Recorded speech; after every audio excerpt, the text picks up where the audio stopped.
వరి ధాన్యాన్ని వెంటనే రాష్ట్ర ప్రభుత్వం కొనుగోలు చేయాలని బీజేపీ రాజన్న సిరిసిల్ల జిల్లా అధ్యక్షుడు ప్రతాప రామకృష్ణ అన్నారు. కరీంనగర్ ఎంపీ బీజేపీ జాతీయ ప్రధాన కార్యదర్శి బండి సంజయ్ ఆదేశాల మేరకు బీజేపీ జిల్లా అధ్యక్షులు ప్రతాప రామకృష్ణ ఆధ్వర్యంలో వేములవాడ పట్టణంలోని బీజేపీ పార్టీ కార్యాలయంలో రైతుల పక్షాన రైతు దీక్ష కార్యక్రమాన్ని నిర్వహించారు. వరిధాన్యం కొనుగోలు చేయడంలో రాష్ట్ర ప్రభుత్వం పూర్తిగా విఫలం అయ్యారని, అలాగే ఎన్నికలలో రైతులకు ఇచ్చిన హామీలను వెంటనే అమలు చేయాలని, లేని పక్షంలో రైతులు పక్షాన బీజేపీ పోరాటం చేస్తుందని మండిపడ్డారు.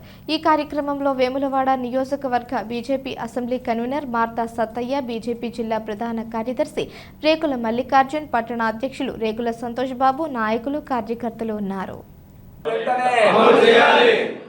తడిసిన ధాన్యాన్ని కొనుగోలు చేయాలి. తడిసిన ధాన్యాన్ని కొనుగోలు చేయాలి. తడిసిన ధాన్యాన్ని కొనుగోలు చేయాలి.